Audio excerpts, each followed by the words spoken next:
I told you to think of a horror film starring Academy Award winner Lupita Nyong'o, you'd probably think of this one. But there's another one that I personally enjoy way more. Lupita Nyong'o is rightfully praised for her dual roles of Adelaide and Red in Jordan Peele's Us. She puts on phenomenal performances in both roles and is really scary. But there's another horror performance from her that I think is severely underrated, and it was even from the same year. Hello and welcome to Bloody Good. My name's Emily, and today we're looking at a film called Little Monsters. It's probably one of my favourite zombie films, and I don't hear enough people talking about it, so I'm going to talk about it today. Little Monsters follows a teacher named Miss Caroline who is on a field trip to a petting zoo with her class when a zombie outbreak happens in a nearby army facility.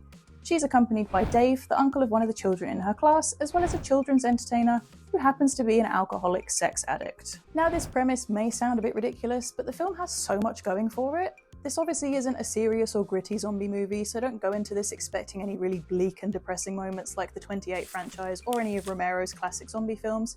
You've got to go into this thinking of films like Shaun of the Dead or Zombieland. It's a zom-com. It's absolutely filled with fun and laughs, as well as some great kills and gore. I went into the film completely blind when I first watched it a few years back, and I had an excellent time. Montgomery, my co-host on this channel, pitched this movie to me one day when I was a teacher myself, and he told me very little about it, other than it stars Lupita Nyong'o as a teacher, and that he thought I'd really enjoy it. And he was absolutely right. First of all, Lupita Nyong'o's performance is brilliant. She is utterly believable as a teacher. She's giving real modern day Miss Honey vibes here, playing the ukulele and singing Taylor Swift songs to her class. She also has some absolutely killer instincts and proves she will do anything to keep her class of children safe. When I think back to the first class of children I taught, I can see myself acting like Miss Caroline, doing anything I could to protect them.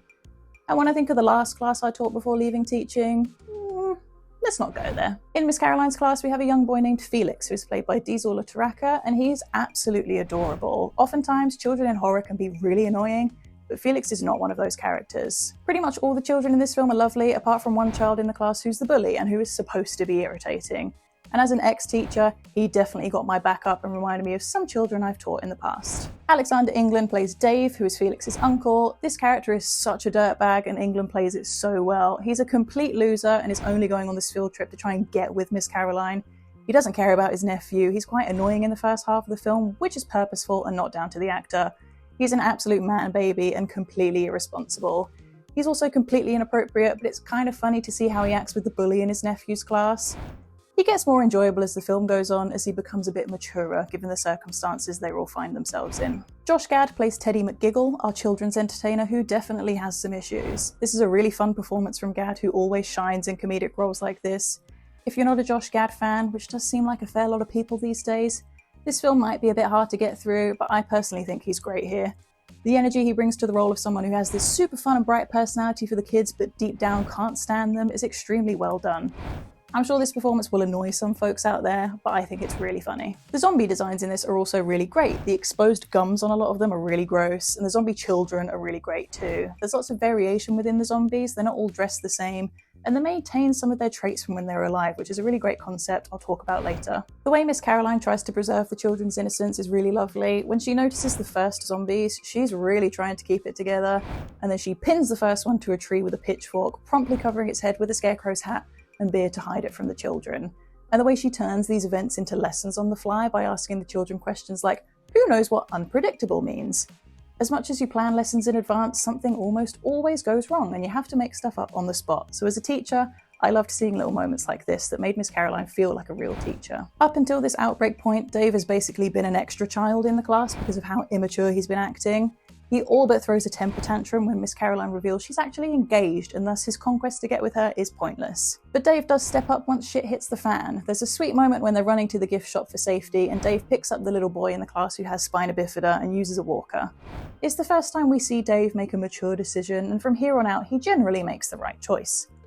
Apart from when he accidentally gives Felix some crisps that he's allergic to and incorrectly administers the EpiPen. The following scene with Miss Caroline going outside to retrieve the extra EpiPen that they left on the tractor is absolutely brilliant. She is dodging zombies left, right and centre, letting out funny little screams as she goes, and doing it all in heels, I might add. What a queen. She fends off zombies with relative ease and uses a shovel to behead a few of them. The film censors some of the beheadings, but the kills we do see on screen are brilliant. Some might argue she has plot armour here, but we've all heard the stories of parents doing unbelievable things when their children are in danger, so I can buy it here that Miss Caroline can just do all of this based on her fierce protection of her class. All the while, Felix's throat is closing up and we see some real emotional vulnerability from Dave, which is really nice to see for his character growth. It's a really funny line, but Josh Gad screaming "shut the fuck up" at the children when they're all singing about him saying a bad word was quite cathartic for me personally. That's an inside thought I've definitely had. And Miss Caroline hugging him while threatening him to stop swearing and be nicer to the children is great. This continual proof that she will do whatever it takes to keep her children safe is so nice to see.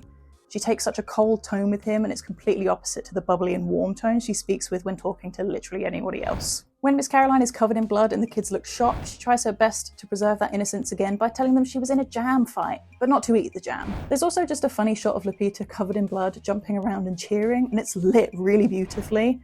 It's a nice little change amongst all the other stuff going on, and a pretty funny choice from the director. What I also enjoy about this film is the other perspective we see from the military angle. It's obviously a bit strange to conveniently have a US testing facility right next to a petting zoo in Australia, but ignoring that, it's interesting to have the zombies be known to the facility and being test subjects in Operation Regeneration that have breached containment, rather than the virus spawning out of nowhere. It sets us up for how the soldiers act throughout the rest of the film. When they set up the roadblock at the entrance to the petting zoo, some of the soldiers have an exchange about it being zombies again, and whether they're slow or fast this time. So this is something that's happened a few times before. It's just a nice offhanded comment for a bit of world building. The military is also just deeply funny in this film. They're planning to just drop a bomb at the center of the petting zoo to nip the zombie problem in the bud, and then they notice the tractor coming towards the roadblock and they see Dave driving and Miss Caroline in the back.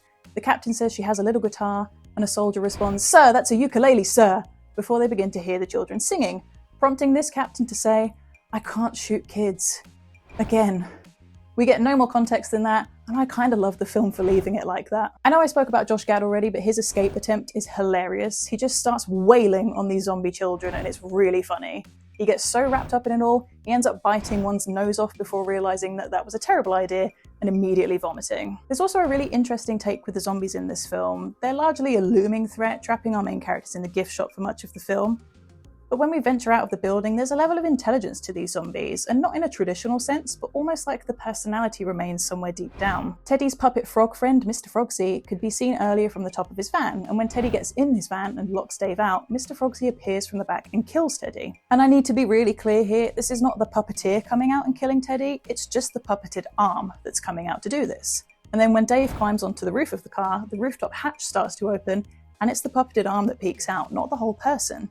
So even though this puppeteer is a zombie now, he still remembers that his job is to be a puppeteer. It's obviously played for laughs, but the implication for the intelligence and memory of the zombies is really interesting. And it's further confirmed by the tractor drive out towards the roadblock. Miss Caroline is playing the ukulele once more and singing with the children when they notice the zombies that are following them are clapping along to If You're Happy and You Know It. So again, there's this element of personality and memory remaining in these zombies, which is a super fun concept to play with. The film overall is really charming and sincere and balances the lightheartedness with the horror well. It takes a little while to actually get to the outbreak. The first act comes and goes with nary a zombie, but once they appear, it doesn't let up until the end. We get some great humour, some gross zombies, and some real heart in the story too. I definitely think this deserves to be talked about with the same reverence as Shaun of the Dead and Zombieland, but I think this film likely just got buried under the massive hit that Us was that same year. But if you're a zombie fan, or a Lupita Nyong'o fan, or just a fan of fun horror movies, I'd definitely tell you to give this film a go. If you've seen Little Monsters, what do you think of it? Do you think it's an underrated gem, or do you have some hot takes about it? Let me know in the comments. I also want to give a special shout out to our two members, Roan the Hero and Phantom Crow. We really appreciate your support. If you'd like to support us, you could consider becoming a member for exclusive polls and posts, as well as input on upcoming videos. We're working on some other incentives for our members, and at the moment our members have a discount code for Screen13, a shop we love that sells horror-themed patches like this one. We don't get anything from your purchase with Screen13, we just wanted to support a small business run by a horror-loving couple like ourselves, so if you want to get 15% off some amazing patches, become a bloody good member and you can get the code, which expires at the end of August. If you're a horror fan, consider subscribing and checking out our other videos. I have a series where I compare horror books to their film adaptations, and Montgomery covers the behind the scenes of some of the most iconic horror films of all time, one of which is linked on your screen right now. And if you want more videos like this one, check out Montgomery's dissection of a British zombie movie you probably haven't heard of. In the meantime, I've been Emily, this has been bloody good, thank you so much for watching.